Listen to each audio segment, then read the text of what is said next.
ईश्वर भक्ति भाव से बहती संस्कारों की धारा। भारत माँ की सेवा में गीता परिवार हमारा, गीता परिवार हमारा।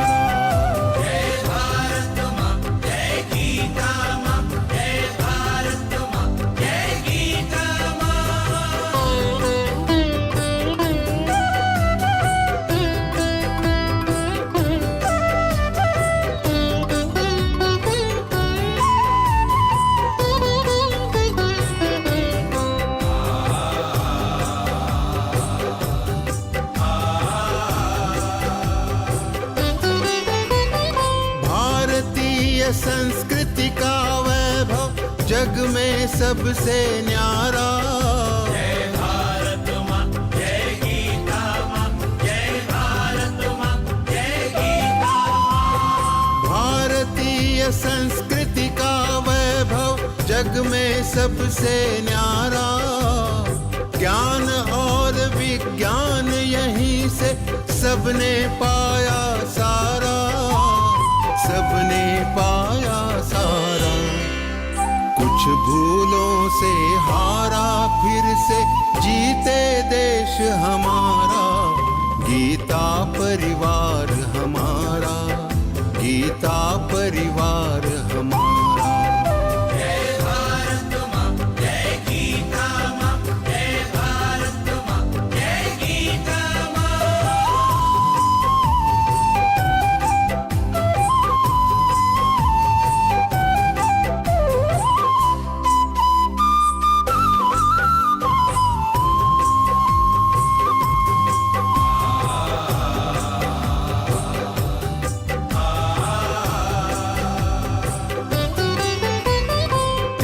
शील सेवा व्रतधारी युवा जगे पुरुषार्थी।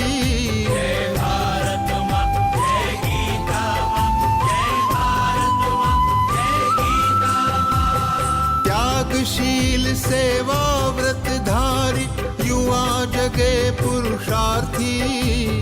वैज्ञानिकता विनय सभ्यता स्वभाव हो निस्वार्थी, स्वभाव हो निस्वार्थी। देशभक्ति में तेजस्वी हो फिर समाज यह सारा। गीता परिवार हमारा, गीता परिवार हमारा। जय भारत माँ, जय गीता माँ, जय भारत माँ, जय गीता माँ।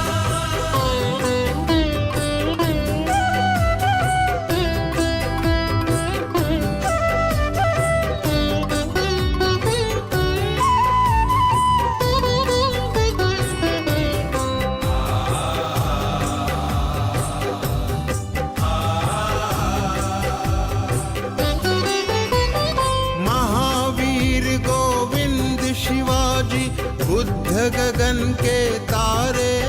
जय भारत माँ, जय गीता माँ, जय भारत माँ, जय गीता माँ। महावीर गोविंद शिवाजी बुद्ध गगन के तारे। परंपरा की पुण्य चेतना उर में हम सब धारे, उर में हम सब धारे। बाल हृदय में उसे जगाकर जगे देश यह सारा। गीता परिवार हमारा, गीता परिवार हमारा। जय भारत माँ, जय गीता माँ, जय भारत माँ, जय गीता माँ।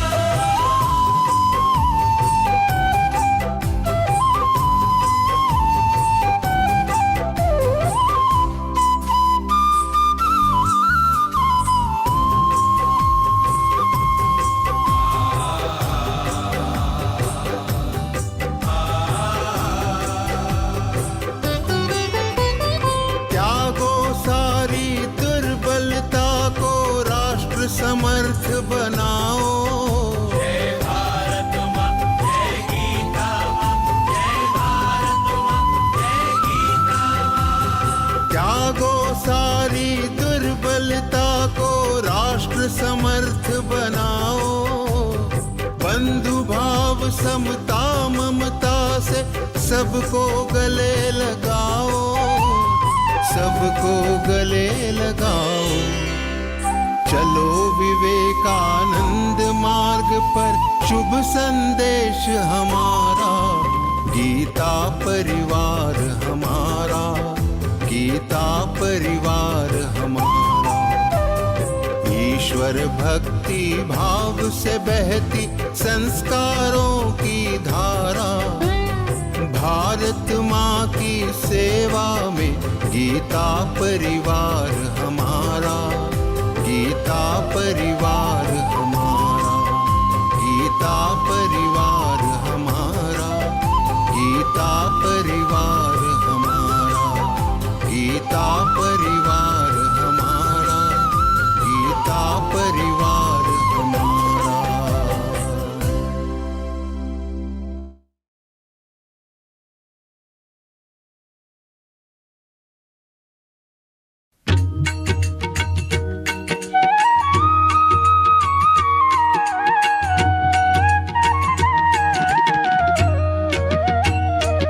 अधरं मधुरं वदनं मधुरं नयनं मधुरं हसितं मधुरं हृदयं मधुरं गमनं मधुरं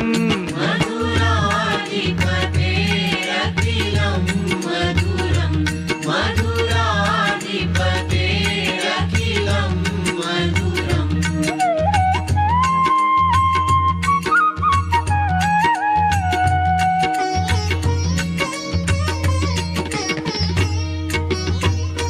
वचनं मधुरं चरितं मधुरं वसनं मधुरं वलितं मधुरं चलितं मधुरं भ्रमितं मधुरं मधुराधिपतेरखिलं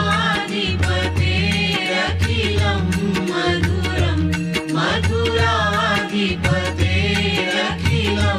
मधुरम्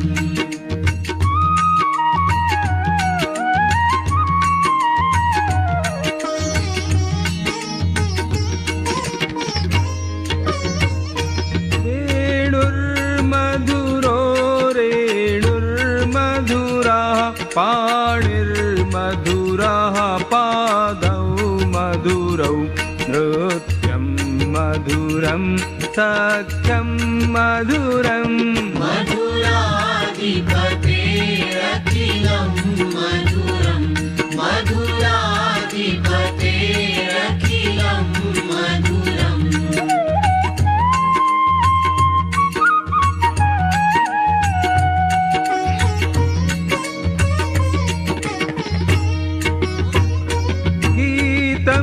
मधुरं पीतं मधुरं भुक्तं मधुरं सुप्तं मधुरं रूपं मधुरं तिलकं मधुरं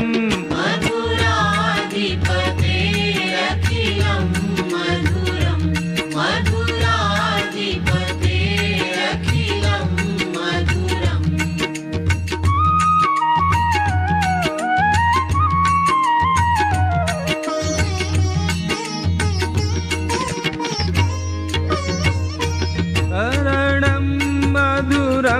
तरणं मधुरं हरणं मधुरं स्मरणं मधुरं वमितं मधुरं शमितं मधुरं मधुराधिपतेरखिलं मधुरं मधुराधिपतेरखिलं मधुरम्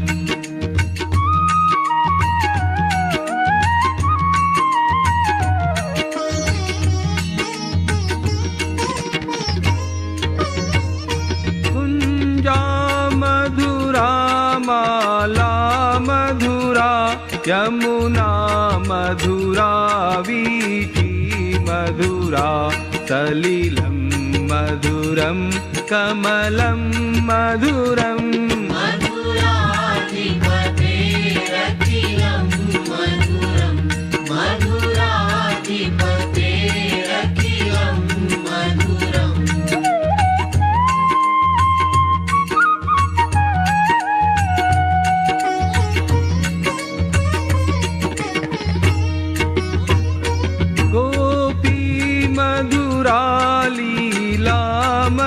मधुरा युक्तं मधुरं मुक्तं मधुरं दृष्टं मधुरं शिष्टं मधुरम् मधुराधिपतेरखिलं मधुरं मधुराधिपतेरखिलं मधुरम्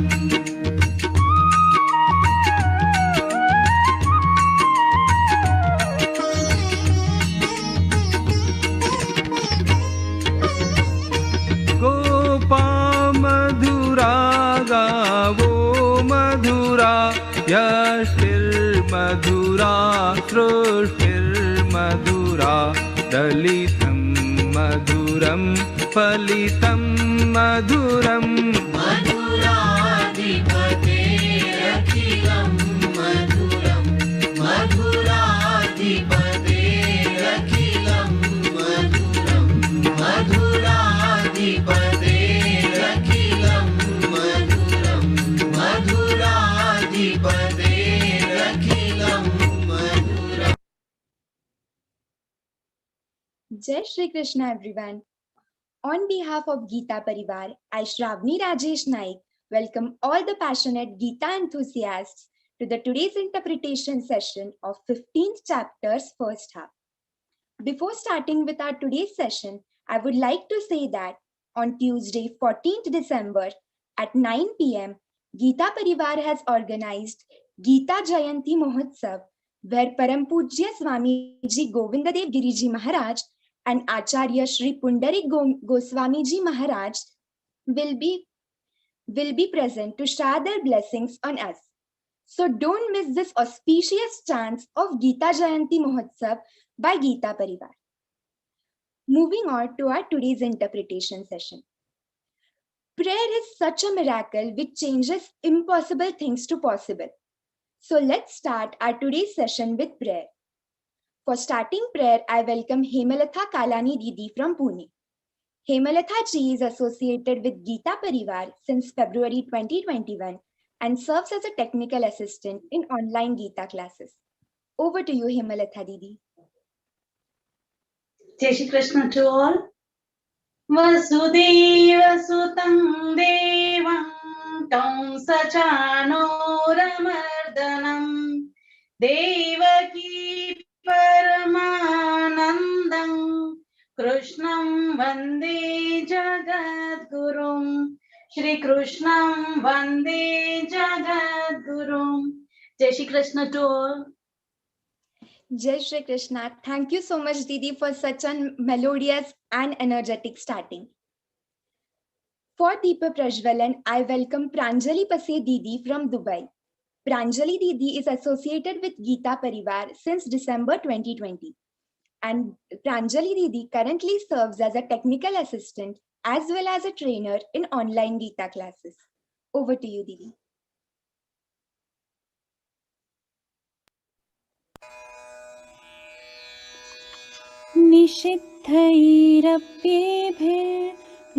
निषिद्धैरप्येभिर्लुलितमकरन्दो मधुकरैः करैरिन्दोरन्तश्छुरितैव सम्भिन्नमुकुलः विधत्तां सिद्धिन्नो नयनसुभगामस्य सदसः प्रकीर्णः पुष्पाणां हरिचरणयोरञ्जलिरयम् शरदिन्दुनिभां शुभ्रां शुभ्रवस्त्रैरलङ्कृतां कलहं सकृतावासां वरदां शारदां नुमः वरदां शारदां नुमः.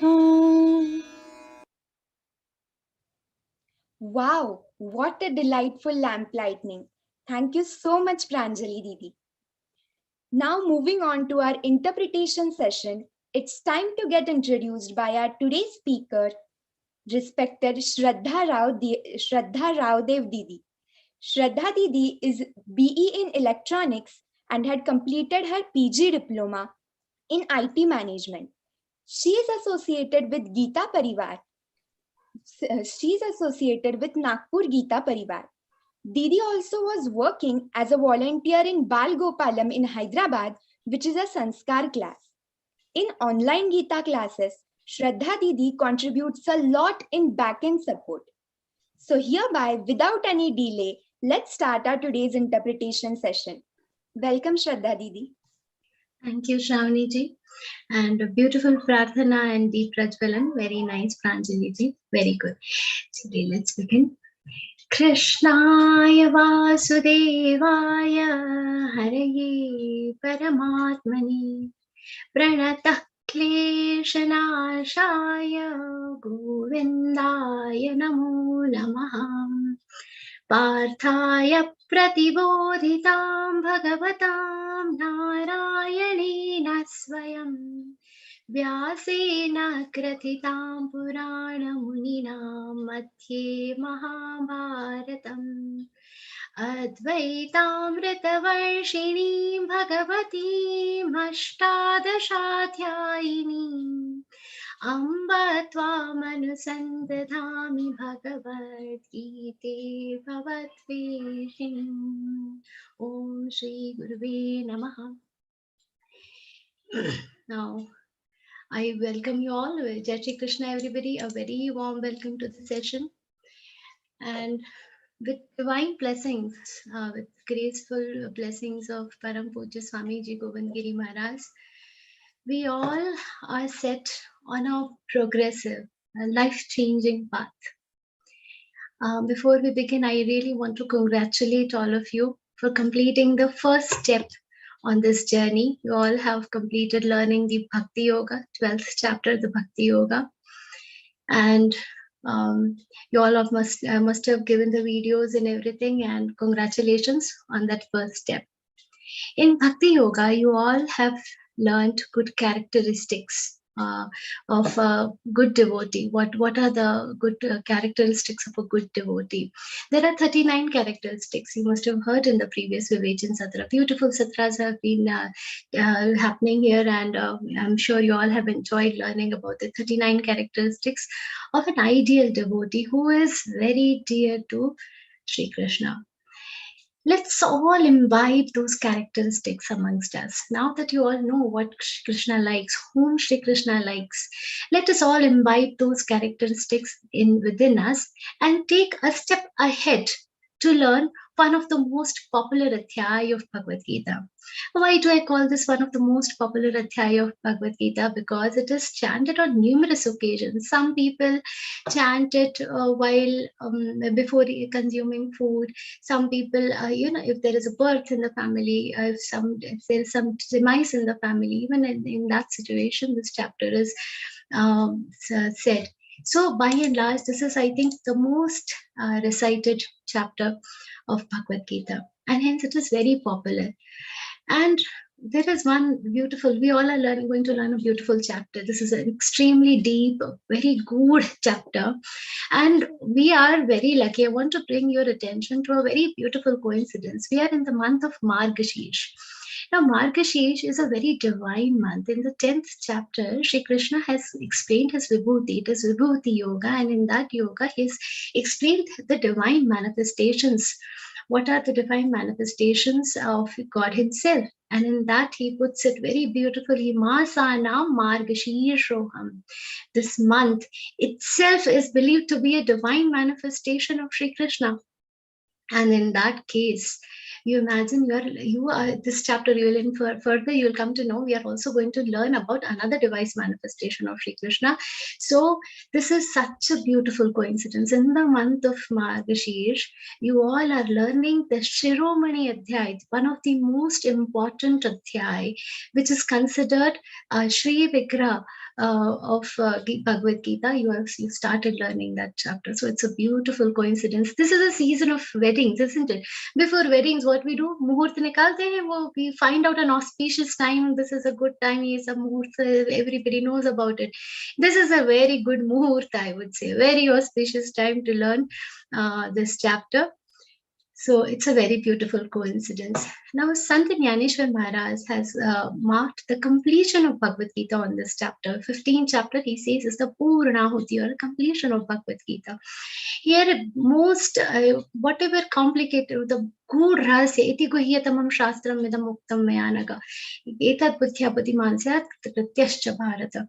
So beautifully, he has told this is the main rahasya that Shri Krishna is sharing with us.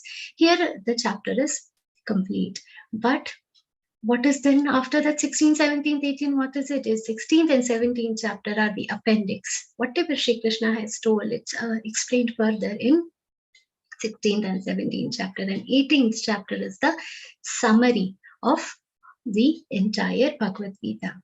Now, from the looks of it, this is a very small chapter, only 20 shlokas, but it is so deep, so difficult to understand. The knowledge that is in these 20 shlokas, ideally, I would say it would spread up to 200 shlokas, and still that 200 shlokas will be less to give the knowledge of these 20 shlokas. It is such a deep chapter. It's a very enigmatic chapter, and without further delay, let us dive into this deep, beautiful, insightful chapter. Om Shri Paramatmane Namaha. Śrīmad-Bhagavadgītā tha pañcadashodhyayaha. Shri Bhagavan-uvacha. Now, one distinct thing about Bhagavad Gita is the way Shri Krishna is addressed in this Bhagavad Gita. Shri Bhagavan-uvacha. Throughout Mahabharata, if you see, whenever Shri Krishna is saying something, he will be, it is addressed as Vasudeva Uvacha, Krishna Uvacha. That is how it is mentioned. But this is only in Bhagavad Gita. In entire Mahabharata, Bhagavad Gita is the only part where whatever Shri Krishna is saying is addressed as Shri Bhagavan Uvacha. This authenticates the importance of Bhagavad Gita, how while telling Bhagavad Gita, God was in his transcendental form, in his divine form, and in his Jagrat state, he has given entire Jnana. So it becomes all the more important for us to grasp everything which is possible. With whatever little knowledge I have, limited, whatever I could learn from my gurus and other books, I'll try to share with you. Let's go to the first shloka. Urdhvamulamādhashākham ashvatham prāhuravyayam Chandansi yasya parnani yastam veda savedavit. Now here, I already told you this is a very difficult chapter, very tough to understand, especially the first 3-4 shlokas.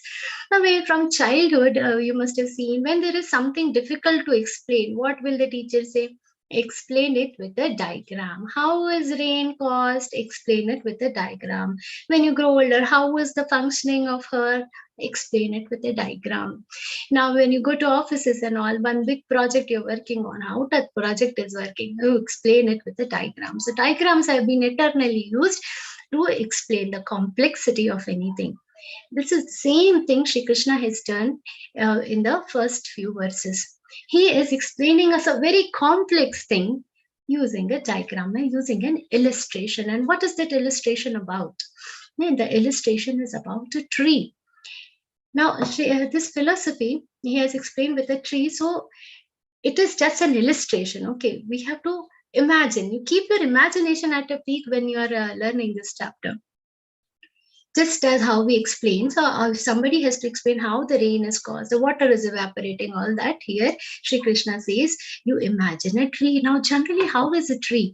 The tree has roots at the bottom, the main stem in the middle, and the branches and leaves are all up. Now, what Shri Krishna says is, the universe is strange. Everything is ulta-pulta in this universe. How is a tree? You roots at the bottom, stem and branches. Now, this universe is a ulta. What will you do? You'll inverse that tree. Isko reverse kar dijiye. The roots at the top, stem in the middle, and the branches at the bottom. Shri Krishna says the universe is like that. The structure of the universe is how urdhvamulamādhashākham. Urdhvamula. Urdhva is top, and adha is down. Urdhvamula means the roots are at the top, in between there is a shakha, urdhvamula madha shakham ashvatham prahuravyayam. So he says, now when he says urdhvamula madha shakham, urdhvamula, mula means roots. Now what is the roots of this universe? The Parampita Paramatma. So if in the diagram, water is here, this is here, like that we will write here. Paramatma is at the top. Paramatma is the mula, roots of the universe. From that Paramatma comes the Brahma, the main shakha. And from that main stem, which is the Brahma, the small branches, the other species are coming out. These are branches. What are those species? Human beings, gods, demigods, insects, everything, butterflies, animals, all these all species are different branches of this main Brahma shakha. And Mool, which is at the top, Urdhva Mool is Parampita Paramatma. And this tree is not just any tree, Ashvatha. I had mentioned we are going to learn about another device manifestation. That manifestation is Ashvatha. We'll come to it. Now, when we say Ashvatha here, Ashvatha refers to the people tree, banyan tree. You all must have heard about it. People ka vriksha, Ashvatha. Here, a Ashvatha is used in two contexts. First meaning of Ashvatha is something which is not constant. Shvaha paryantan na tishtati iti Ashvatha. Shvaha paryanta means till tomorrow also, not tishtati means which doesn't remain same till tomorrow onwards. That is what Ashvatha. So every moment the world is changing. It doesn't remain constant even for 1 minute. Now I'm talking, whatever I'm talking, next moment my appearance is changing. Next moment everything around us is changing. In English it is said, that you never wash hands in the same river. If you wash hands in the river, that water is gone forever. The same water you are not going to get in that river.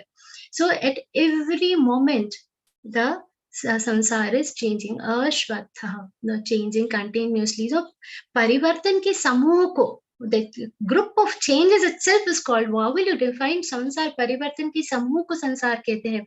The group of changes itself is sansar. So this is one meaning of Ashvatha. And Ashvatha in terms of a people tree. In our scriptures, all our Hindu scriptures, Ashvatha is glorified. It's glorified to a great extent.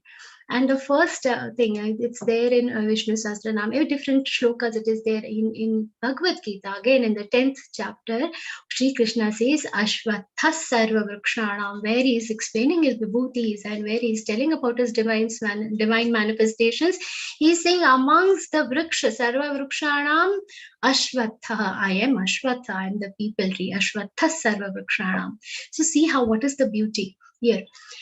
The tree itself we are talking, it is Ashvatha. So that the roots of universe. Now the tree itself, if we believe that it is God, it is a divine manifestation. The God is the root of the universe. The people tree in the form of this universe is a divine manifestation of the God himself. And so he deserves to be worshipped. We have to worship the people tree. Right? And we have to worship this universe form also. How should we worship people? Now, think about this. We have our parents. We are originating from Paramatma. We should worship the Paramatma going by this logic. How would you worship? What would you do? Just let us bring it down to our level, which we will understand our parents. We are creation of our parents. Our children are creation of us, are coming from us. How would we expect them? So will we expect, as long as the parents, derive, take their money, take their properties up, lay low and say, is that how you worship parents? Is that how you serve parents? No. What is the best way to worship your parents? The best way to worship parents is service to them. Give them service. Okay, that way. Similarly, the best way to worship this entire universe is serve the universe. We'll come to it gradually. So everyone, we should understand, we should believe in rendering services to the world. This is one second meaning of Ashvatha in the form of Lord Krishna himself. And then what does he say? Prahurayam. Avyayam means imperishable. It is not going to change. Now, here one very tricky thing is Prahuravyayam. Prahuravyayam, prahu means it is said. Avyaya is, it is imperishable. It is said to be imperishable. Is it actually imperishable? That is a different question. We have already seen it is perishable. It is not going to be same. A body also doesn't remain same for a few 60, 70 years. We are going to die. So everything around us is changing. The environment, the water, weather, everything is changing. The houses, 10 years back, you visit a new place, or sometimes you visit your childhood areas. If you go to those regions and say, "Nari, sab kitna badal gaya ye?"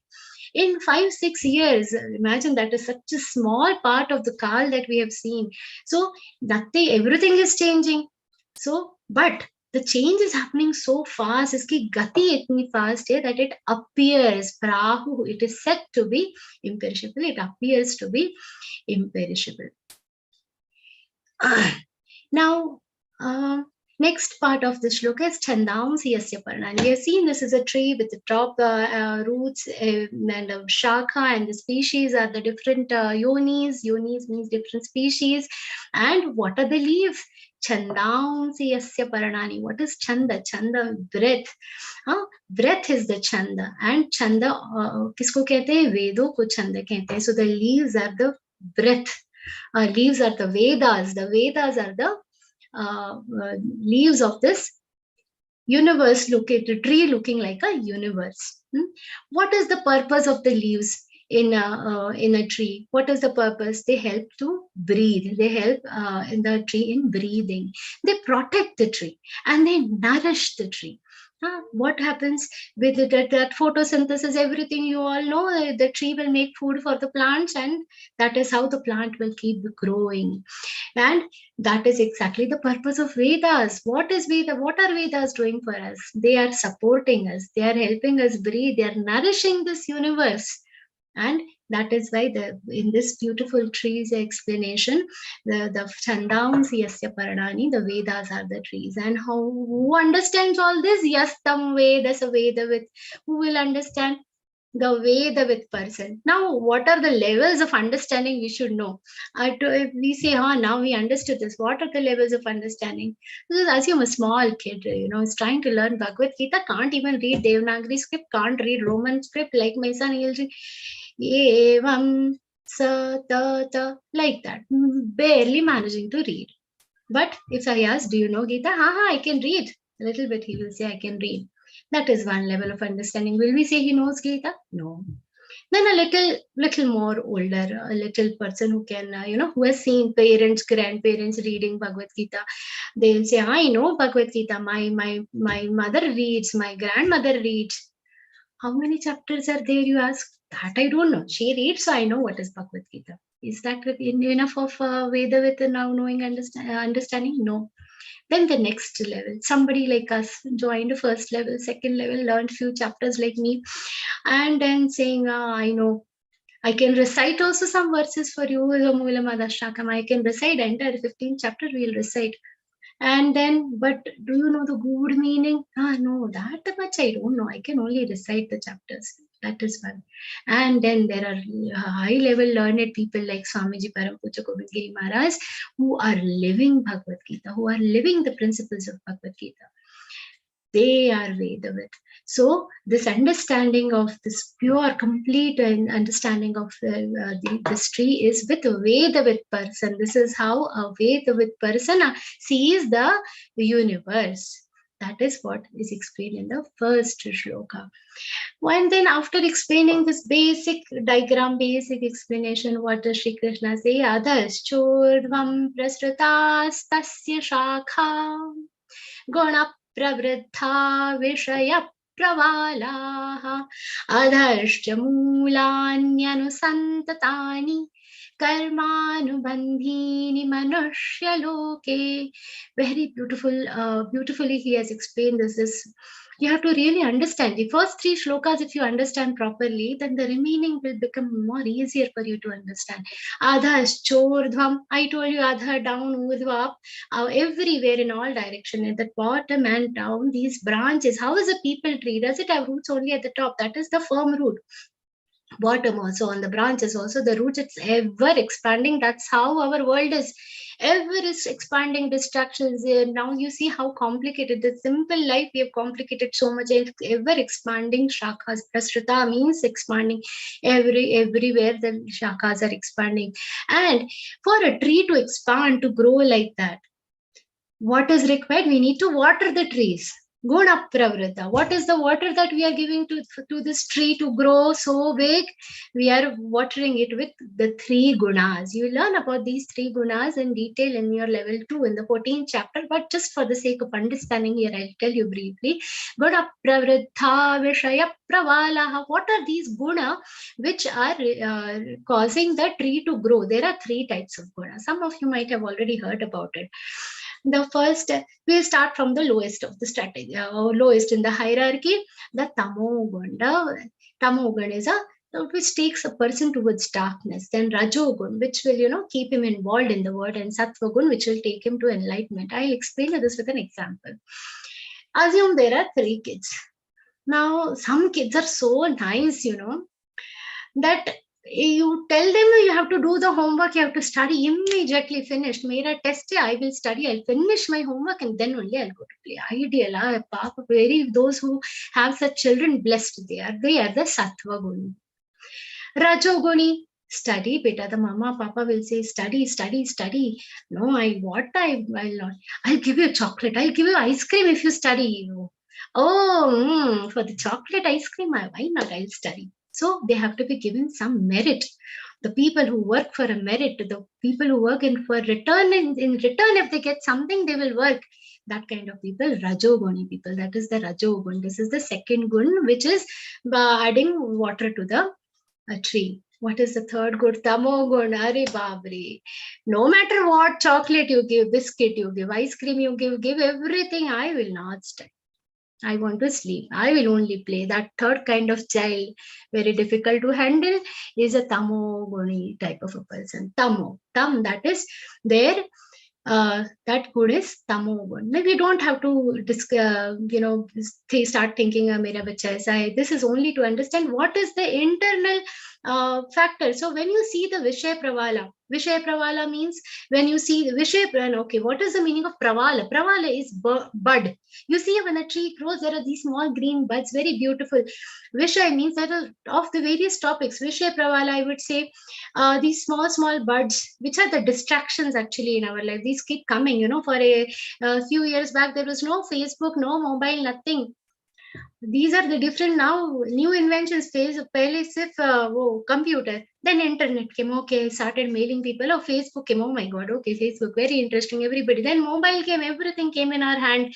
Then WhatsApp. Oh God, full of distractions. So how the Vishaya Pravala, the Guna Pravrada, based on all these 3 gunas, we watered the tree with these 3 gunas, and what happened? The Vishaya Pravala, that the birds kept increasing, the tree kept increasing. Adascha mulanyanu santatani karmanu bandini manushaloke. Now what happened? We got so entangled in this Vishaya Pravala that we just got entangled in this entire thing in these karmas. What is happening? A very important thing here is Adascha Mula Nyanu Santatani. Here we have to note that there are different types of species, I told you. Veda Manusha Yoni, Baki Pashuon ki Yoni hai. There are different types of species. Manusha Yoni is the only Yoni where you are allowed to perform tasks. You have the right and the benefit of performing the task. You can do karma, you can do only here. In the Manusha Yoni are always doing karma. Some or the other time, kuch na kuch karma karte hi rahenge hum log. And they will be either punya, paap, kuch to karenge. And based on what we have done in the Manusha Yoni, we will get either higher Yoni, get birth as in higher yonis, kuch swargalok milega, kuch otherwise down, animal yoni, insects, machhar bano, kuch, all those yonis. In other yonis, you don't get to do any task. Karmanu bandini, we are tied to our karma in which yoni manushya loke. Manushya ki yoni mehi we have that buddhi. Where you want to go? You want to go up towards a higher species, higher yonis, or you want to go down? Or you want to go higher and higher and reach your root, or you want to keep getting entangled, nicely enjoy this life. Again, whatever papa punya we do, again come and do the same thing, and janma mrityu ke chakkar mein phase raho. That option you have only in the Manushya Loka.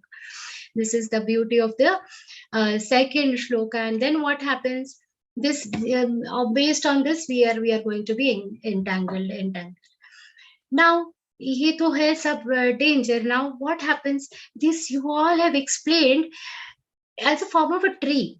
Here again, going back to it, Shri Krishna says, you all are in these yonis, you'll keep traversing, and in this tree, right from the between different species, you will keep traversing in between them.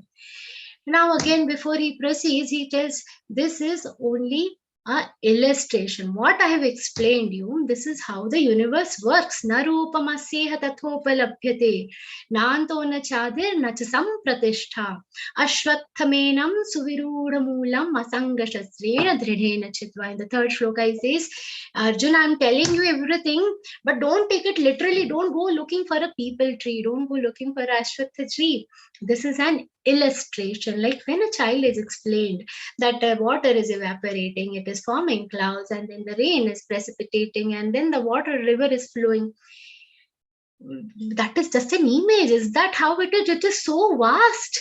The evaporation, the process of evaporation happening from every corner of this earth, it is so vast. Can we say it is happening only on that paper, only on that much limited size? No, it is so vast. Nanto na chadir na cha sampratishta. It is so vast. There is no end to it, no beginning to it, and no end. So if you go looking for the roots, you will not reach any physical location where that root is. It is nanto, na anta, na adi.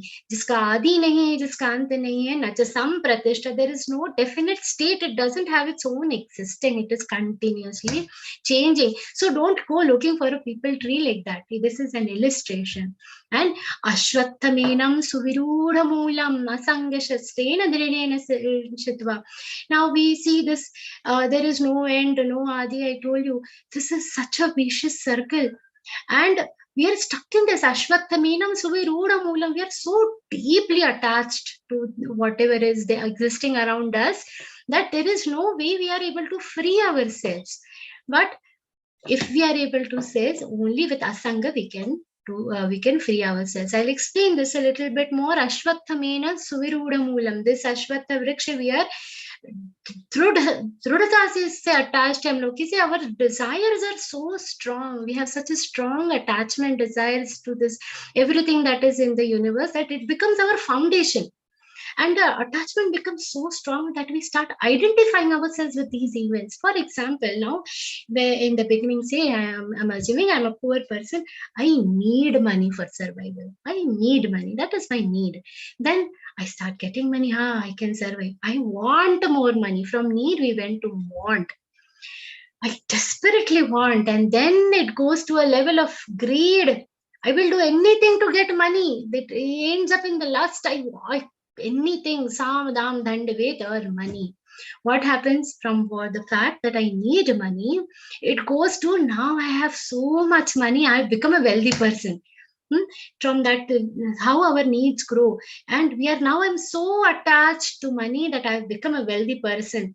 What happens? I need money. I want more money. I want more money. Now I'm a wealthy person. One fine day, this is a vyaya roop. Then will go one day. What will happen? All the money is lost. And then I will not say my money is lost. What people say? I am ruined. मैं ही बर्बाद हो क्या? अरे तुम्हारा पैसा बर्बाद हुआ है. Your money is lost. You are not lost. But see how much oneness we develop with that wealth, that we start thinking, we start identifying ourselves with the money itself. And out of that, now you see we have that identification is so strong that we don't want to lose it. Now I identify myself with the wealth, that if the wealth is lost, I am ruined. I identify myself so strongly that I will do sam, dam, dandabet, fraud, thagna, sab chalte, everything fair in love and war, all those kind of quotes start coming. Everything is not fair. Dharma hai na. There are some rules. What happens? Whatever you start believing, and that's how our Shraddha also becomes. That is, what happens then? they will Shraddha in the 17th chapter. Bhagavan says Shraddha mayoyam purusho yoyat Shraddha saiva. So whatever bhav we have, the same bhav, our faith towards God also becomes like that. Now what happens with that? We think with money we can buy things. With money we can buy this. We start believing what? With money we can buy God also. And that is where everything goes wrong. We start everything being our entire identity is becoming that wealth. This is just an example. For some people it might be wealth, for some people it might be something else, for some people it might be their children, for some people it might be fame. I want to remain famous. It could be anything. And what happens? Asanga shanga shastrena dridhena chitva. What Shri Krishna says, if you want to come out of all this, now we all are convinced. We all want to come out of all this. What you have to do? Asanga shastrena dridhena chitva. Asanga means detachment. You see, this phrase I really like for the extremity in this phrase. See, asanga shastrena. He's not saying it is a way or a path or a means. He's saying it is a weapon, it is a shastra. You see, when we have some koi sick ho jata hai in the house, if somebody is sick, we'll say Ram Baan upay hai, ye to chalega, Ram Baan. Like that, it is Ashanga Shastrena, it is a weapon. That is the only way, that is the best way. What is it? Asanga. What is the meaning of Asanga? It is detachment. Detachment from everything is the Dridhena chitva. Chitva. This is the only way to chitva. Cut kar dena hai. Ekdam, you have to cut it. Only with that. Now, how can you do? Not slowly, slowly. Little. Today, little bit, let me love this wealth. Little bit, I will start giving charity. I'm earning 2 lakh rupees a month, 10 rupees charity. No. Then there not like that. Dridhena chitva. What we have to do with dridhta? Now, what is the main? We have that for the detachment. What we should do? We have to be. If you have to be detached, we are. Why are we attached to this? Because of in the Manushalok, we are doing the different karmas. This entire story is happening where in Manushalok. That knot, we are getting tied to this entire thing where in Manushalok. Wherever that knot is, if you take a rope and you are tying it somewhere, there is a knot in that rope. If you want to open it, can you open it from any other place in that rope? No, you have to open it in that knot only. Na jahan gaad bandi hai, wahin se khulegi. मनुष्य लोक में गांठ बांधी है, मनुष्य लोक में ही, मनुष्य जन्म में ही खुलेगी. We have tied the knot in this janam as a human being. Only in this form we can untie it. So how will you do it? Now, what is the main obstruction in doing all this? Sadhaks like me feel is whenever Swamiji tells all these pravachana, music, I love hearing it. But when you have to actually do it, ये सब ना दीदी सुनने में अच्छा लगता है, करने के लिए थोड़ा मुश्किल है. All of you feel that, yes or no? We find it little difficult. That dridhata is not there. We have to be dridha. We have to have whatever, that is the main obstruction. And only with that obstruction, if you leave, when you start considering that, no, we have to do it without, getting unfazed, you have to be to do it. Only with that, you can cut yourself from this entire system. Then, okay, fine, we will do it after this. After we are free out of this Asanga Shastrena, hum logon ne kya kiya? Chitwa, we have managed somehow to destroy that unending branches of the tree, and now we have to go where to go? We have to search our way back to the roots. What are our roots? The Parampita Paramatma Chitva. We have cut down the tree. Tataf padantak paimargitavyam. We have to go back to our roots. We have to keep looking for our roots. Yasmin gatana nivartanti bhuya. Where abhi itna taam jam kar rahe hain. At least once we reach there, we should not come back. Yasmin gatana nivartanti bhuya. From a place where once we reach there, we have to look back for our ways to go back to our roots, such that we don't have to come back from there. And tameva chatyam purusham prapadye yatah pravrittif prasrita purani. We have to go to such a place from where we cannot come back. Now, tell me one thing, so much. Ultimately, you could have just told, no, we have to go back to our roots and that people, tree, asanga, shastra, guna, pravruta, all that universe you are telling us. Why? You could have just told us we have to leave the detachment, nirman ho jao, nirmoh ho jao, moh chhod ke become detached to everything around you, and you will connect to Paramatma. Why are you, Didi, telling all this now? But tell me one thing. Here, if people who are very involved, suppose you are lost in a city, you want to go back to your hometown, lost in the city of Hyderabad. I want to go back to Nagpur. I should know the map of Hyderabad. I should know where this railway station is to go back. I should know the structure, where it is, where am I, why am I stuck here. Only after knowing that we can go back to our home, we can go back to our roots. Similarly, now when we are small, when the children are small, they love their parents. Arey, they are giving us everything. No, this world is giving everything: beautiful clothes, beautiful places to visit, food to eat, sona, dagina, everything. So nice things I'm getting. Like that, the children are like that. Their parents are giving everything. We love our parents. Little big will become, they will say no. They will start giving more advices. The parents, children saying, "ठीक है, पैसे देते हैं ना, okay, let us live with it, no problem." And then when the parents become old and the children are self-sufficient, what will they do? They will say, our parents are burden. We ourselves will start feeling like, oh, we are a burden to them.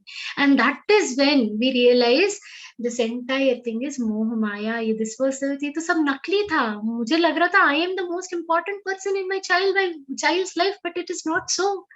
This is changing. This world is changing. ये तो सब मोह माया है. This is everything is changing. My mind was so fixed there. Now I realize this is all moh maya. And then that वो ठोकर लग गई world की. That ठोकर we have got.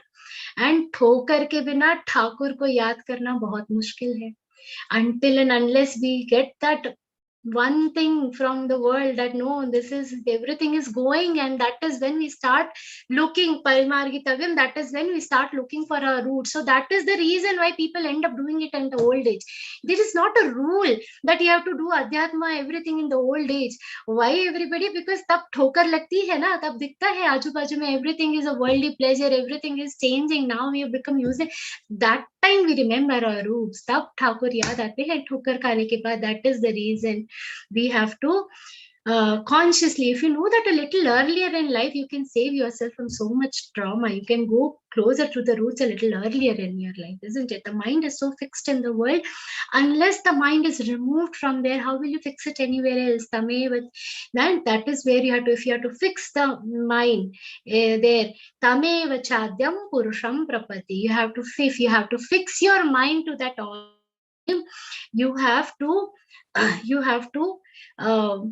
remove your mind from these worldly pleasures, and that is when and this is usually happening when in the later part of your life this happens, because that is when you feel that I have become little more useless, I'm little more not of much use to the family, and then you start thinking of the God. No, you are always with the God. You are always connected to the God. It's just because you're so involved in the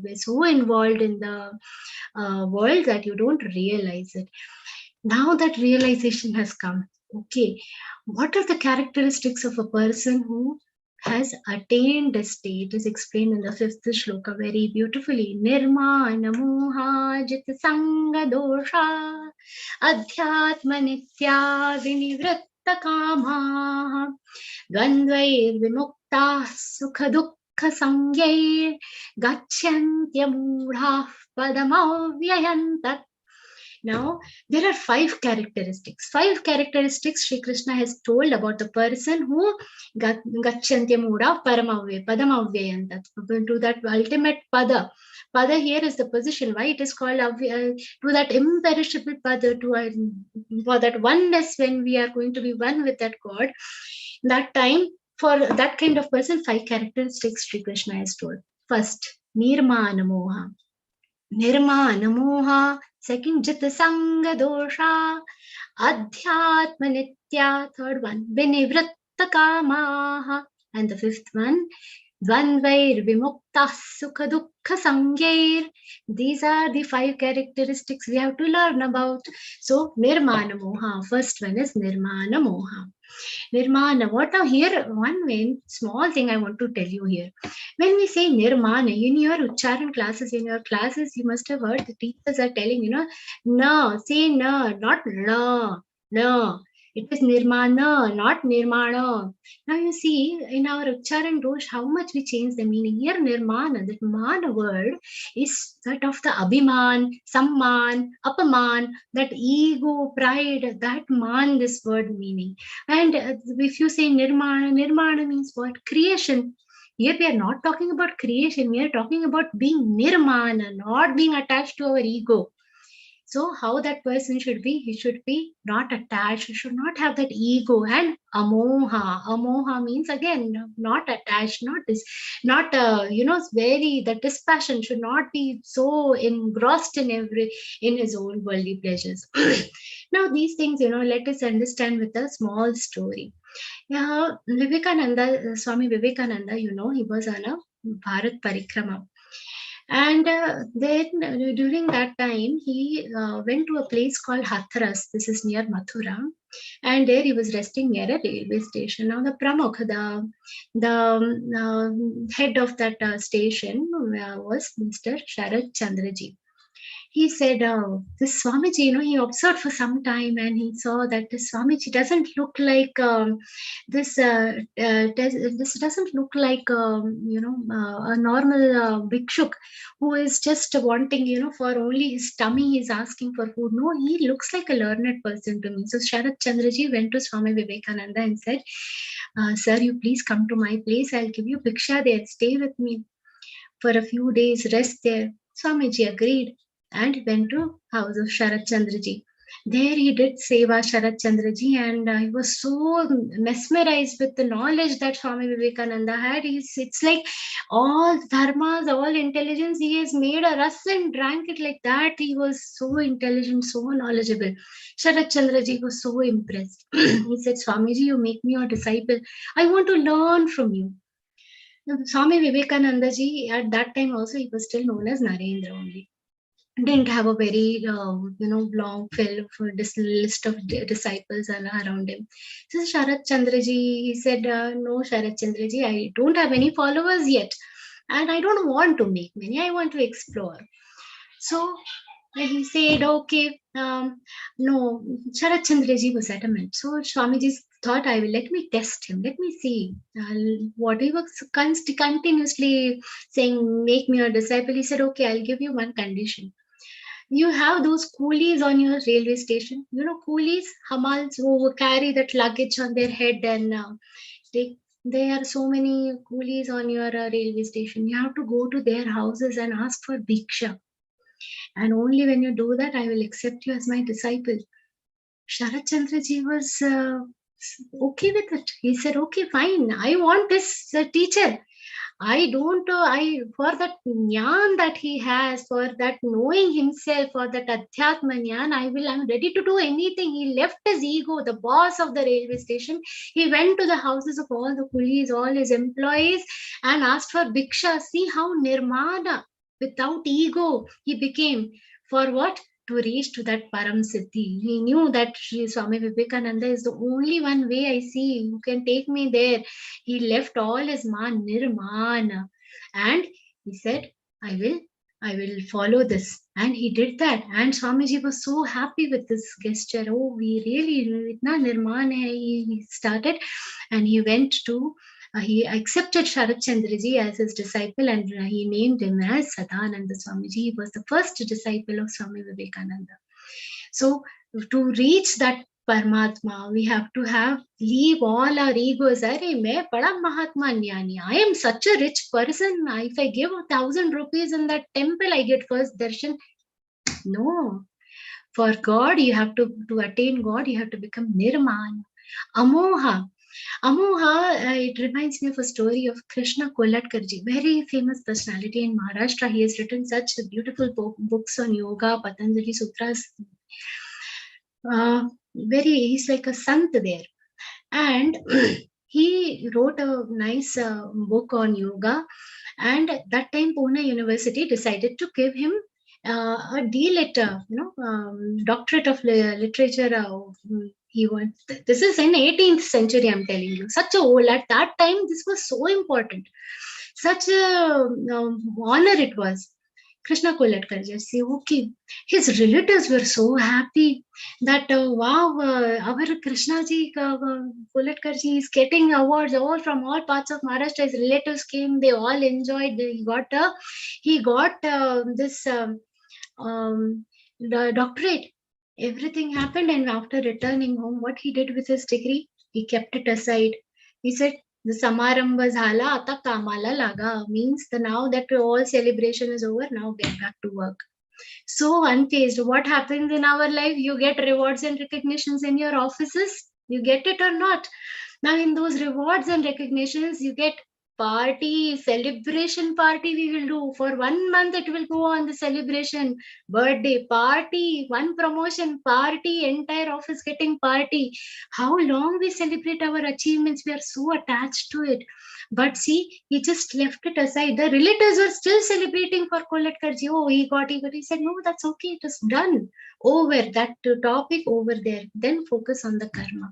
So detached he was to it. So nirmana moha. Then jita sanga dosha. I like the word here. How Shri Krishna has said jita sanga dosha. Sanga is a dosh. We take pride in our sanga nowadays. How we take pride? My child. My wealth, my name. We are attaching so much pride with that, but that is a dosh. Sangha is a dosh. We have to understand, and what we have to do with that sangha? Jita. We have to win over it. Jita sangha dosha. A person who is winning this attachment. Okay, you don't have to. Now, when here one more interesting thing. Jita, when we are saying jita here, we don't have to suffer with this asanga. It shouldn't be like, oh, like how people do dieting these days, no? I have to diet. It is so sad. The face sulks. No, that sanyam you should have. With happiness, you should. You have to win that diet. You have to do it, win it with that determination. Jita sanga dosha, not with the sad, I have to renounce this. How sad. No, that is not jita sanga dosha. You have to win it. You have to win that. Adhyatma nitya, constantly being in touch with the God, constantly being in touch with our roots, always remembering our roots. Now in 8th chapter, Shri Krishna has also explained that whatever is the thought that comes to your mind when a person is leaving the body, when a soul leaves the body, whatever is the thought, that according to that your next birth will be. Now, whole lifetime you feel, now I know that logic, huh? God, Shri Krishna has told, the last moment, if you say Shri Ram, Shri Krishna, Jai Shri Krishna, whatever comes to your mind, I'm done. How will that happen? Entire lifetime, if I have just thought my career should be nice, I want to get promotion. If that car comes all of a sudden, what will be in your mind? The promotion. Next birth again come to Manushya Lok for getting the promotion. That is how we will be stuck. If you keep thinking my wealth, whole life, if you are investing in that wealth, thought of wealth, and just thinking, remember, only when I'm dying, I will talk about Shri Krishna. Okay. If you keep that thought in mind and your entire life, you are worrying, when you are dying, the thought will be, Are meri dhan ka kya hoga? Who will take care of my wealth? Gone. The next year, become a CA and take care of your wealth. So this is the problem. So how to be that Adhyatma Nitya, to continuously in touch with God, continuously should remind that the wealth is there, everything is there, but what is my origin? It is the Adhyatma Nitya. And Vinivritta Kamaha. Vinivritta Kamaha means what? The desires, you should be free of all your desires. There are 3 types of desires that have been described. Putraishana, desire of family, putra, parivar ki, whatever desire of having a family. My family should be there. I have to get married, and that entire cycle we get into it. Vitteshna, money. I want lot of money. Vitteshna. Lokeshna means fame. After I die, also my memorial should be there. 100 people should come and worship me. These are the 3 main classifications of the desire, and all these 3, we are always entangled in this. Where is the time to think about God? Where is the time about thinking, or where is the time to desire for the God? These are the 3 things. this is that we have to be free from this. This is the fourth characteristics, and the fifth characteristic is dvandvair vimukta sukha dukkha sange. Dvandvair vimuktas, why they are always coming in pair? And dvandvair sukha dukkha, shita ushna, then shatru mitra, everything comes in pairs. You have seen in that way samadukka, shitoshna sukha dukkha, all these, so many places this thing is coming, this dvandva, labha jaya jayo, everywhere these things come in pair, and then there is a dvandva, there is a conflict between them. In happiness we are so happy, oh my god, I got a promotion. In sadness we are so sad. That shouldn't happen. In all these, that dvandvair vimukta, we should be free in that dvand. We should be free from that dvand, free from that conflict. That is dvandvair vimukta. And what will happen to such people? All these 5 characteristics, what will happen? Gacchante mudaf padamavyanta. They are very intelligent, very intelligent people. They'll be with they'll attain that oneness with the God. Then after this, okay, I got all these characteristics. Now I am a perfect patra to be one with the God. In that case, how does this abode look like? In Mahabharata, gopis have been asking Uddhav ji ko puchte hain, how is your Paramatma? Our Paramatma looks like Shri Krishna. How does your Paramatma? Where does he say? Where does he say? They ask. How is the abode there? Shri Krishna is explaining, Natat bhasayate suryo na shashanko na pavakah yat katva na nivartante tadhama paramam mama. How he tells his dham is Natat bhasayate suryo, that cannot be enlightened. Now here one thing, the surya, shashanka, pavaka, all these 3 are gods in our scriptures. But in this shloka, they are not being referred to as gods. They are creations of God. They are being referred to as creations of God. That is why a creation of God, how can it eliminate the God's abode himself? Yet, Natat bhasayate suryo, the sun, moon, Agni do not eliminate this abode. They cannot eliminate this abode. And one thing here, how can they enlighten? Because suppose you take a water from ocean, that water is wet. The wetness of that water, can that wetness make the entire ocean wet? No, it cannot. If that is same thing, something, the sun, moon and Agni, they are deriving their energy from that Param Paramatma. How will they give it back to the Param Paramatma? They cannot. It is Swayam Prakash. It is Prakashit on its own. And then that kind of beautiful abode, Yadgatvan Nivartante Tadhama Paramam Mama. Once we reach that, inculcating these 5 qualities that have been explained in the 5th shloka, when we reach that param dham, yat gatvana nivartante tadhama paramam mama, once that atma has reached the Paramatma, there is no returning back. That's what we want, right? Finally, the soul will get settled. We see the rivers are flowing from Himalayas. They're flowing, getting stuck here and there, but they pave their way out. And once they reach the ocean, once the water of the river has gone in the ocean, can you separate it? Once the Ganga is there and reaches the ocean, can you get the Ganga water back?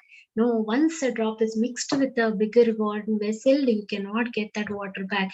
Similarly, once the soul is one with the Paramatma, there is no coming back. And that is exactly what we want. And what is it that is stopping from this? Wow, this is so beautiful. I want to be one with the God. What is it that is stopping me from doing that? Is explained in the 7th shloka.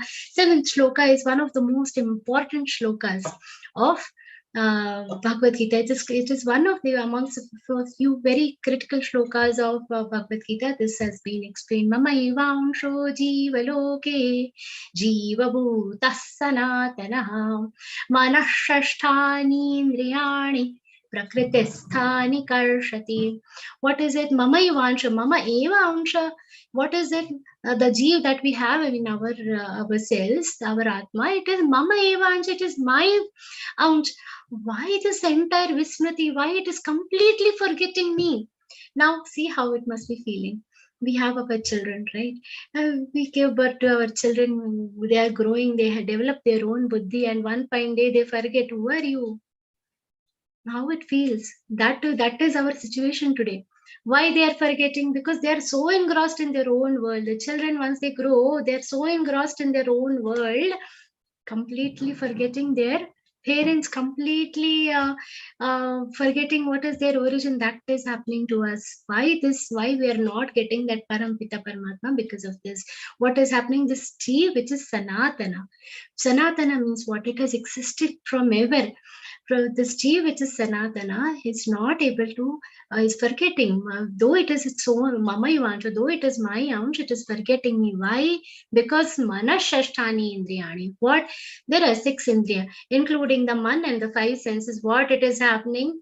A Prakritisthani Karishati means it is so attracted. Prakriti is this entire nature around us. It is Usme Karishati. Karishati means it is so attracted to that it is forgetting me completely.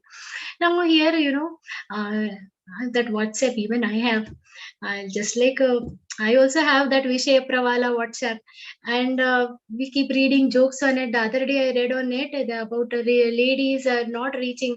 So kya that thing was, औरत अपने destination पे पहुंच जाइए, provided उसको उसकी सहेली ना मिले रास्ते में. I don't know if you all ever read this joke. So what, we are also on a journey. But what happens for those who don't understand Hindi here, that particular joke says that a lady can reach her destination on time, provided she doesn't meet any friend in between. Ladies are popular for talking, right? Oh, gappe marne baith gaye, once they are in gossip, forgetting what to do.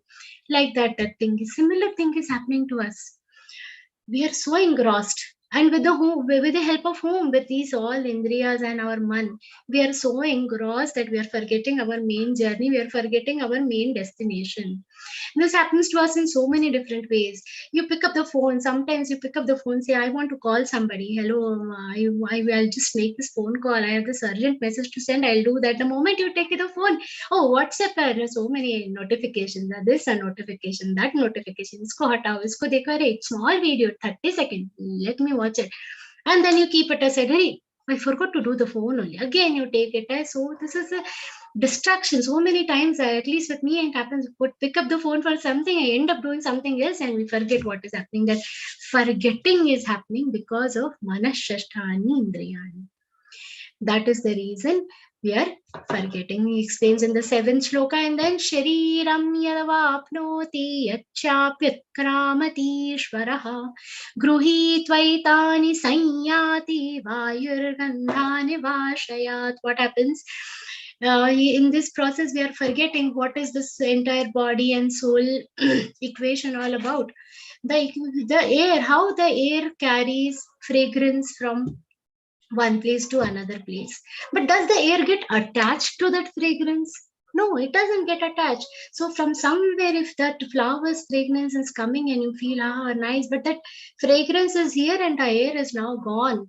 It will leave the gandha from one place, the smell, it will that fragrance, it is picking up from one place, putting it another place, and just unmukta, it is flying away. It is not staying. Similarly, from one sharir to another sharir, what the soul is carrying? It is carrying our actions, our punya, our karma, our samskar it is carrying. So, how this material body, when it dies, it is believed that the soul continues to carry the mind, thoughts. See, sometimes, you'll see the small children, what nicely they learn Bhagavad-Gita, what nicely they learn shloka. Sometimes you feel, Hari, to pehle se in Hindi say na ye karte karte paida hua hai, like that. Why? These are the sanskar of the previous birth. From the past lifetime of this former in its former body, whatever it has learned, they remember. This is the khel of smriti and vismriti. Now see, it's the beauty of this process. The soul is carrying only the beautiful, whatever sanskar has happened on our atma, on our soul, whatever sanskar. Now you all are learning Bhagavad Gita. You all are going to learn all 700 shlokas. I really want to see you all in Nile 4. And when you all are learning Bhagavad Gita, that sanskar we are giving to our soul. And once that sanskar is there, in your next birth, these sanskar will be there. So based on what we are learning, what sanskar we are getting in this birth, our next birth will be happening. Okay, now if we want that to be nice, we should have good sanskar. Only the sanskars are carried forward. If an atma pe galat sanskar karenge, bad things will come with us. But whatever is useful to us, that is being carried to the next janam. Now next birth, whatever is useful, that is being carried. Similar philosophy you should have in your lives also. To make your life little clutter free, you just try that you have, remember only good things and move ahead and give good sanskar on your atma. And that is how this when the body is, we are having, when a soul is leaving the body, it has to take good things. For it to take good things, we have to have good sanskar on our body. And then in the next part, we hear Shrotrain Chakshusparsanain cha Rasanang Ranamevacha. These are the few senses. Shrotran, our ears; Chakshus, eyes, what we see; Sparshana, what you are touching; Rasanang, what you are enjoying; Granamevacha, smell, all these things; and Mana, Adhishtaya, Manashchayam, Vishayanupasevate. Using all these things, what we are doing, Vishayanupasevate. Whatever is around us, we are enjoying all these using these sense organs. Somebody is cooking nice biryani. Now that rasa, it wants to eat it. What Vishayanupasevate? We are engaging ourselves. We are enjoying ourselves using these objects of senses. Okay, the soul is divine. How is it able to savor all these objects? With the help of all these senses? They can all enjoy taste, smell, touch, all these things. And it is not only that the senses are creating a problem for our mind also does that. Sometime randomly we'll remember, oh, that movie I had watched, a nice movie, I want to watch it again. Oh, that nice. Some Guru Abhyankarji's nice pravachan, I want to hear it again. What our man, in one place he wants to watch movie, some place he wants to listen to Swamiji's pravachan. Oh, such nice they are. What our man is also managing them, and vice versa. This is again a circle. And in this vicious circle, Vishyanupasayate, we are engaging ourselves, and this is how we are engrossed in this own all objects of the world. This is how it is. And the next shloka, Utkramantam, but I think we are having less time, so we'll go towards the question answers and we'll discuss this Utkramantam Sitamvapi also a little elaborate shloka. We'll look at it. Very beautiful. The next few shlokas also very deep this chapter. So this next shlokas we'll take in the next session. But whatever we have discussed till now, whatever we have seen, it is just a brief, In this 1 hour, I told you 200 shlokas se zyada ka jnaan hai. It is so deep, this knowledge is. I cannot complete it. Maybe, bigger people can, but we all, in this whatever limited knowledge I could bring to you, I tried explaining the shloka. Use this as the first step and use it for svadhyaya. Try to learn more about it. Learn on your own. Try to explore these shlokas. In Geeta Parivar, throughout you are going to learn so many good things. Develop them. Don't just get stuck with whatever you are knowing. Use your own beautiful avenues you have. Swamiji's pravachans are there. Geeta Press books, good jnana everywhere. Our Ano Bhadras, we have that. Our culture itself says, let noble thoughts come to us from all directions. Keep your eyes and your indriya open to get all the good things that you can get from this world. On this note, I take a pause for this from this session. I complete my explanation here. Anybody has any doubts, we can take some questions. I'm not sure how much time we have, and if there are any raised hands, we can take a couple of questions. And my limited buddhi, meri seemit buddhi mein, whatever I can answer, I'll try to answer. And whatever I'm not able to answer, I'll try to seek answers for you from some more learned person. Om Shri Guruve Namaha. Shri Krishna Arpanamastu. Hari Om. Jai Shri Krishna. Shraddha Didi for a beautiful explanation with a sweet and melodious voice. You helped us to understand the 15 chapters first half very deeply. Thank you so much, Shraddha Didi, once again. Now we'll move on to the question and answer session. If anyone from the joint participants have any queries regarding their personal life or Bhagavad Gita, you are free to ask questions by raising hand. And please, it is a request to all of you to keep your camera on while asking questions. Yeah, Sen- Didi, Jai Shri Krishna. Shri Can I Krishna. speak? Yes, yes, you can speak, Sanjeev ji. Yes. Ji, thank you. Didi, Jai Shri Krishna. I'm so much enlightened. I joined this batch on 22nd of November. And I feel very much blessed by Lord Krishna and Geeta Parivar team. Earlier also, I read the Bhagavad-Gita from Geeta Press Gorakhpur and ISKCON also. But I couldn't understand the, real intellect of the Gita. But now, since last 15-20 days, so I am really feeling a title. And I'm thankful to Geeta Parivar for enlightenment. And Didi, I have two issues. Like in chapter 15, Lord Krishna has said, Mana Shasti Indriyani. And chapter 12 also, Lord Krishna has said that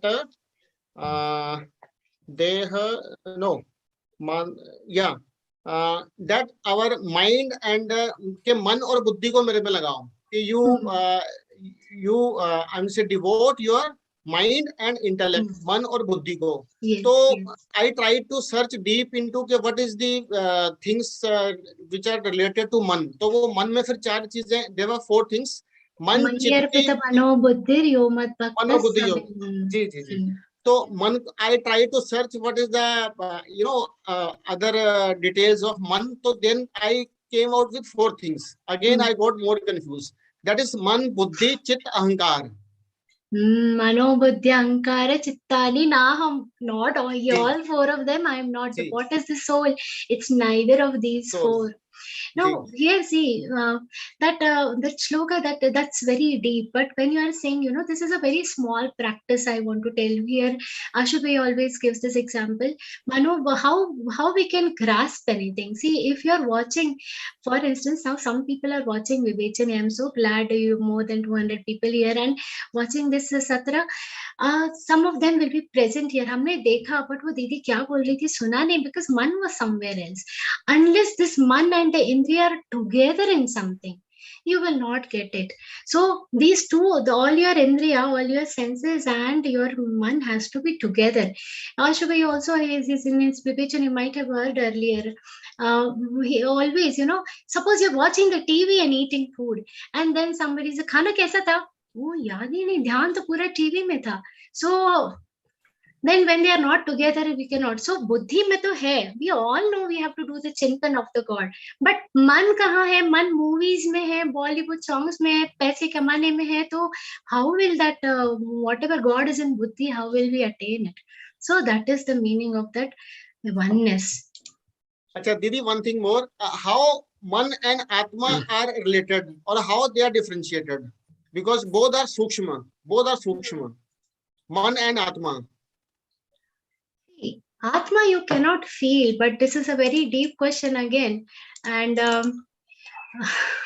it's very difficult. Atma ko hum feel nahi karte hai na. Atma, it is, what is Atma? In the last shloka, what we have seen, how the soul is divine and using man, it is exploring everything. हमारी आत्मा पे जो संस्कार हो रहे हैं, आत्मा cannot touch, feel, do anything. So man is an indriya. It is a means of the atma to get something that it wants. Okay, so man is the means and atma is the real us. Okay, like this hand, I won't say this is me. This is a means to do my karma. That is the difference between atma and man. Thank you, Devi. Thank you. Shalini ji. Jai Shri Krishna. My question is, you say in your explanation, Swayam Prakashita. So we can take an example like a sun, just like a sun lighted us, but we don't light this sun. So is this the example of this? I didn't get your question actually. Can you please repeat? Yes. You told that Atma is just Swayam Prakashita. Atma is not Swayam Prakashit. The Param Dham is Swayam Prakashit, the abode of the Paramatma. That how can be Swayam Prakashit? It has taken from so many births. What all sanskar have happened to our Atma? It is not Swayam Prakashit. The Param Pita Paramatma's abode is Swayam Prakashit. Okay, and we are a part of that. Mamai Vansho, we are an ounce of that. A part of this is there. Now a droplet of water, if from the sea, if you take little drop of water and it starts considering itself as sea, how will it do? No, we are not Param Swayam Prakash. We are a part of that. And that we have to enlighten ourselves using, this is very deep, how to, that enlightening you will learn in all other further chapters also. So it is like that. We can take example as a sun. Sun is a स्वयं प्रकाशित. हम लोग sun को प्रकाशित नहीं कर सकते, sun हमें प्रकाशित करता है. तो क्या ये example ले सकते हैं? हाँ बिल्कुल, दिया sun को नहीं प्रकाशित. More than that, moon cannot. Moon is taking the light from the sun. How can it enlighten the sun? That would be probably a better example. Okay, thank you. See the concept. You have to understand the concept. Concept समझ गया, then example is a small thing. Yeah, ji Manjunath ji. Yeah, I have sent you a request to unmute. See, okay. I think he is logged off. Devanshu Sharma ji. Jai Shri Krishna, ma'am. My question is about tamogun and jitsanga dosha. Not clear. Not clear. Now see, tamogun, if you're not getting at this moment, you don't worry much about it. Tamogun, I only explained to tell you what is the meaning of guna pravriddha. Pravriddha means because of the gunas, which is pravriddha. It is increasing. So only for that, now you will learn in depth about the tamogun when you're learning the 14th chapter and also the 17th chapter. Okay. So yeah, you are very right. But ma'am, I wanted to know in short only about this tamogun and jitsanga dosha. I have understood, but I think I have missed the exact word for this. Like what we call tamogun and jitsanga dosha person. Jitsanga dosha person, see it. Quality of it has not got anything to do with tamogun, to be precise. The guna example I gave to explain the word guna pravriddha.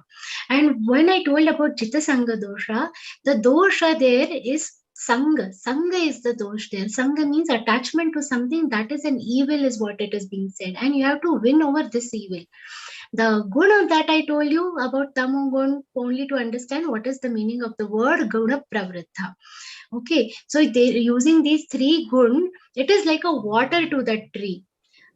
Whatever we thought, the example of the tree which Shri Krishna has given, it is the water to that tree, is that guna pravriddha. And then the rest of it, what you are asking, jitsanga dosha means somebody who wins over this. When you when you gave three examples of three kinds of children, like one is instantly do activity, second is in place of some gift or like a pampering child, and what kind of third child will be? This I want to know.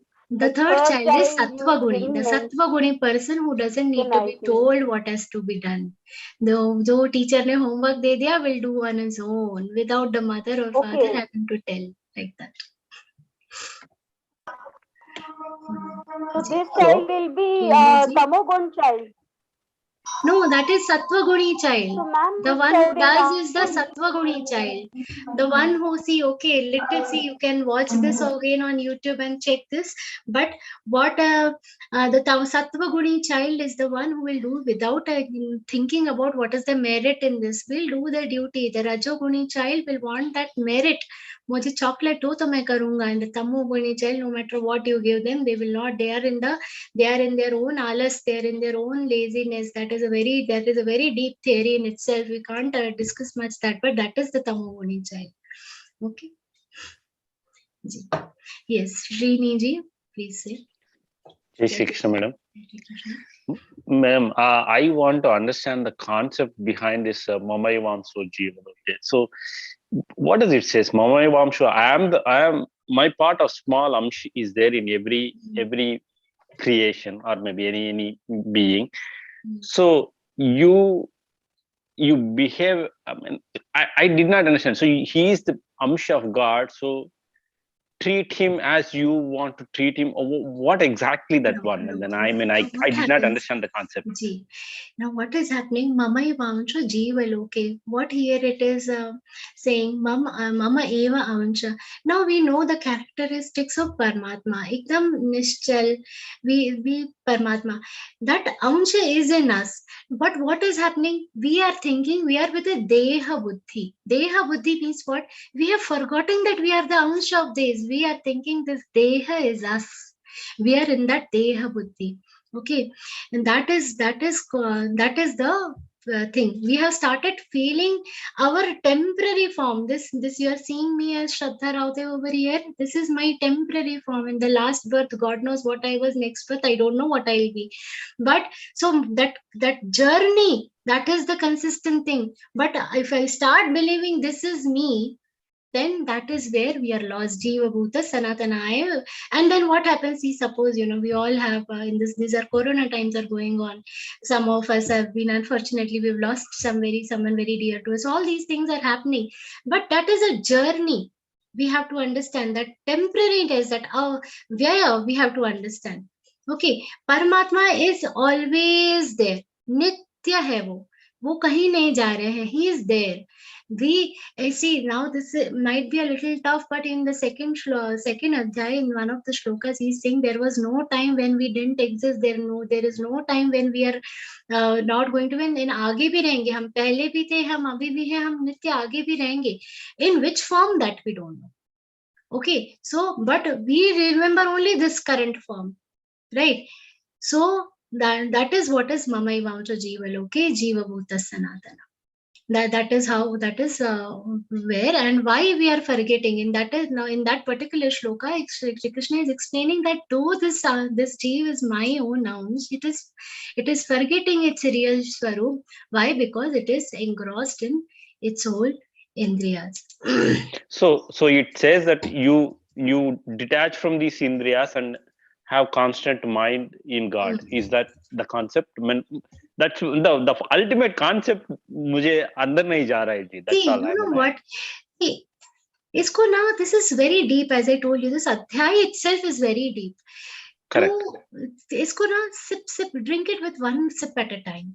बहुत समझने बैठेंगे ना, तो it becomes confusing. What happens? See, I am very new in this journey of exploring all this. I would say, but that small things at one gulp में पूरा plate खाना खा लिया तो अपचन हो जाता है ना, कुछ नहीं समझ में आता है. One bite at a time you take. So whatever little you understand, and then Chintan karte rahiye. Once you are doing the chintan of these shlokas continuously, keep listening to see. As I told you, I'm also learning with all of you. I'm learning from Guruji. I'm learning from all the Varishta Karyakartas of Geeta Parivar, and blessed to have people like Ashu Bhaiya, Sanjay Bhaiya, Vanika sir, ma'am, everybody. We are all learning from them. They have learned from their Gurujis. Isko aur explore karte rahiye. Ananta Gyan hai. There is no limit on how much you can say. In this 40-50 minute session in Gelfing, everything is going to be very difficult. So, वो concept बैठता ही नहीं है. It will take time. Slowly, sip by sip, you drink that full glass of water. Thank you, ma'am. Thank you. I mean, that is a big opening to me. Just to take little things at a time. Thank you so much, ma'am. Thank you. Priyamvaji. Jai Shri Krishna. Jai Shri Krishna. My question is, you mentioned about detachment. In this materialistic world, it is very impractical to follow this principle. And I would like to understand how does Bhakti Yoga help us to do that? Because I think that is what has been said. The easiest way to the path of God in today's world, in this material world, is to practice Harinam Sankirtan. And that is the simplest way. Instead of trying to imagine and trying to understand the whole Bhagavad-Gita, decode it, it's more simple to connect with in this form. detachment and practice it virtually by using Harinam Circle. What is your thought on Your this? question? See, what is there now? Gita has not given only Bhakti Yoga here. Bhakti Yoga, Karma Yoga, Jnana Yoga, so many different ways they are saying. All these are reaching to one particular dham only. So what? No, it is not necessary that only all these. What do they say in? Ekam sat vipra bahuda vadanti. Ekam sat, only one is true, and we can attain that using karma yoga and all that. And what you are saying is how to practice this detachment. To begin with, what the simple things like shitoshna sukha dukkhayoho, manapamanayoho. We have to remain sama in both situations. Like happiness and sadness both should affect you only to one particular level. It shouldn't be like ek खुश है तो इतना खुश हो गए, दुखी है तो इतना दुख हो गए. Somebody people are praising me, wow, wow, wow, what nice lady. Tomorrow if somebody says, oh, you shrewd lady, you said like this to me, in both situations my reaction should be sama. The happiness that your man is giving you, that see, it should not give any happiness. In both situations you should be sthir. That sthita pragyata, that sthira buddhi, that sama behavior is one of the main teachings of Bhagavad-Gita. So I personally feel we start from there. That is a very practical thing to achieve. Sometimes we become so fazed by failure, so wo itna dukhi ho jate hain. Let us not be. Gita teaches us to stand, face our own difficulties. These small lessons, as I told the previous way also, that everything we cannot just take them vairagya mein nahi pahunch sakte. And I agree, practically we have to live. We cannot be in that vairagya sthiti all of sudden. But at least in our behavior, at least to get that 1 inch closer to the God, we can imbibe these qualities that Shri Krishna has told in the Bhakti Yoga. Start with this small thing. Today, now happiness and that example I told you, if we get that rewards and recognitions in office, so much utter unending happiness. And sometimes if that boss scolds you, that should be taken with a good same spirit, not with so much distress. That is where we start winning slowly, step by step. Get one guna in you, and apna uddhar kaise karenge, how we'll do. We ourselves are obstructions in this. हम लोग सोचते ही possible ही नहीं है, ऐसा detachment possible ही नहीं है. नहीं, detachment हो सकता है धीरे धीरे. Only one guna at a time you practice and gradually imbibe it in your personality. And I'm not sure what this is, but it is a gradual step. कितने जन्मों की karma have accumulated, and we have come to this point that we are learning Bhagavad Gita. We crores, millions, so many people in this world, how many of them are taking this first step of learning Bhagavad Gita and understanding the process of getting closer to Bhagavad Gita? We are so fortunate. That first step is begin in this Janam. Let us continue with that steps. Baki results say gradually we will understand. And for that person should be Veda with like Swamiji. Just new somebody like me might not be able to, throughout that entire end process, I might not be able to guide. But begin with that basic step of the qualities that Shri Krishna is told in Bhakti Yoga. One by one, analyze them, see. And Bhagavad Gita is not for changing the world. Bhagavad Gita is for ourselves. For our own, those who want to change ourselves. We have to, Bhagavad Gita is for them. So, अपना उद्धार करिए. उद्धरेत आत्मनात्मानम. अपना उद्धार के लिए भगवत गीता पढ़िए.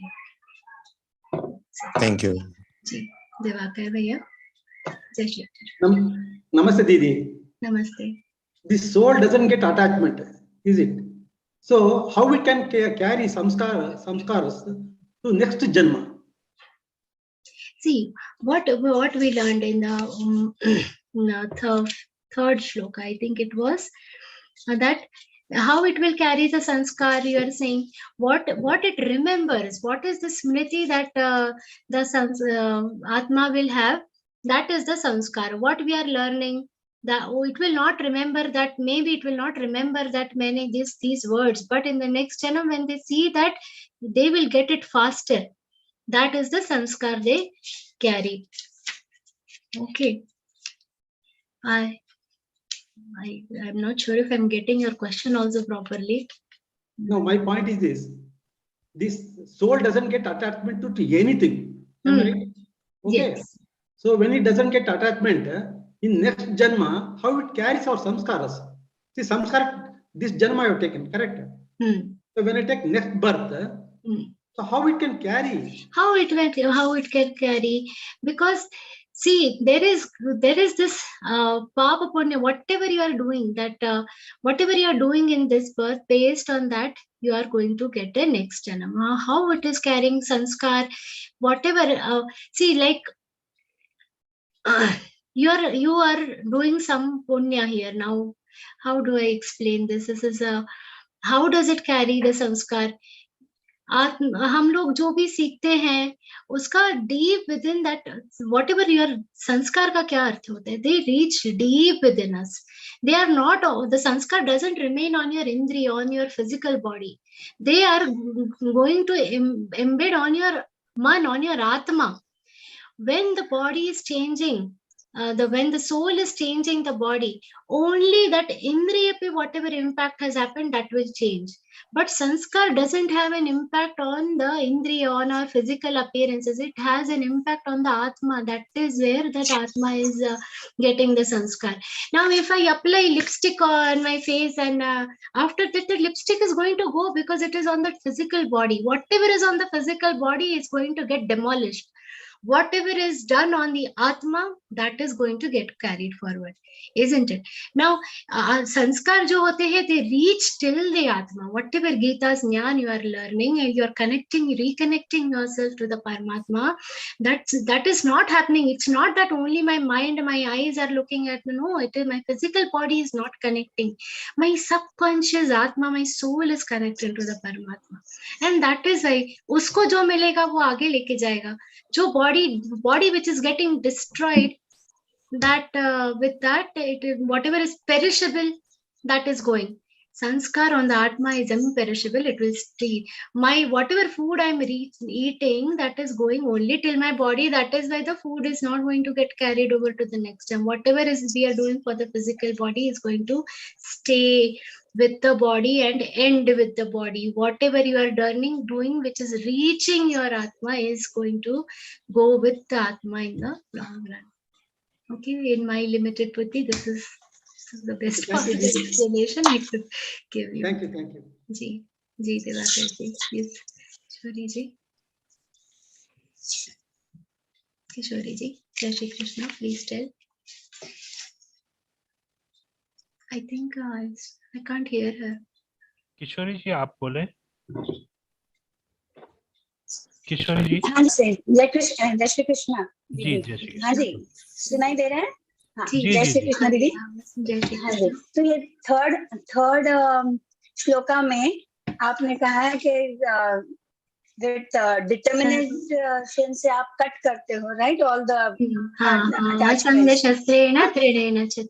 yeah, with high determination. हमारे basic है questions. Yeah. So, but in the fourth one, you say like we have to go back to our roots. In the fourth shloka, right? So, yes. Yeah. And then how do you do that? Fixing your mind, removing. Very nice. Now see, this is what is happening now. When I told narupamasya tathopalabhyate, you wrote asanga shasrena dridena chitva. Uske upar kya tha? Narupamasya, don't treat this as a physical. This is an illustration. Okay. So when so this is not like once हम लोगों ने वो root cut कर दिया, but the branch is cut. Don't physically imagine that branch. What it means is, this is just an example. It is a diagram, isn't it? We explain anything, that diagram is there. But physically, if we go looking for this people tree, you will not find it anywhere. Okay, but this is, our roots are there. Okay, our roots are till that, and in between all these branch obstructions are there. So physical tree, we are not going to physically cut kar denge, soul kahan chala jayega? No, we are connected to him. We have to, this is an illustration. Don't take the tree literally, right? That is what is important. So when you are focusing on asanga shastrena dridena chitva, also remember narupamasya tathopalabhyate. Nanto na chadir na cha sampratishtha. There is only one. Right. Ji. Ji. Yeah. I think अच्छा, दीदी dictionary कोई है? Dictionary तो ऐसा है, you read so much nice literature from Geeta Press, immense, unending, उतना literature, and then Dnyaneshwari, so good. Dnyaneshwari में इतना अच्छे से all examples, everything. I don't know if Maharashtrians know about in Dnyaneshwari. And Geeta Press books, you see, start with a small book, little Geeta Madhurya hai, and then once you understand the basic concepts, you can go to a more higher, then you can, that thickness of the books you can increase and reach the Sadhak Sanjeevani. All these you can start reading, but start exploring. Geeta Press says we are indebted to, for an entire lifetime, we are indebted to this Geeta Press for so many generations. They have kept this knowledge alive. So try to explore their books. Okay, thank you, Devi. Thank you. Thank you. Thank you, everybody. It was so nice interacting with you, and I'm very thankful to sadhaks like you. Because of you all, we all get to study so nicely, and we all get to revise and revisit and read everything. So very thankful, and I wish you a very all my best wishes for you too. You all are in level 1. Please go ahead, level 2, level 3, level 4. Complete this journey that you have started with Dridhe Nishchay ke saath. Complete this journey. For that, I give you my Shubhecha. Jai Shri Krishna. Thank you so much, Shraddha Didi, for both interpretation as well as question and answer session. You satisfied everyone's doubts very efficiently. Thank you so much. Before moving on to conclude our today's session, I would like to thank all the team members of Geeta Parivar who helped to make today's session successful. And also I would like to tell once again that everyone please do attend the Grand Geeta Jayanti Mahotsav, which is going to be held by Geeta Parivar on Tuesday, 14th December at 9 p.m. So do attend it and get the blessings of Param Pujya Swamiji and Acharya Shri Pundarik Goswamiji Maharaj. Now for concluding prayer, I would like to welcome Nagratna Kurtakar ji from Goa. Nagratna ji is connected with Geeta Parivar from July 2021 and serves as a technical assistant in online Geeta classes. Welcome, Nag Bhaiya.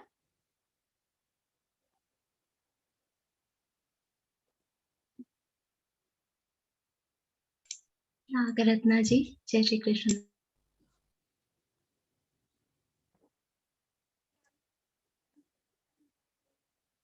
We are not able to hear her.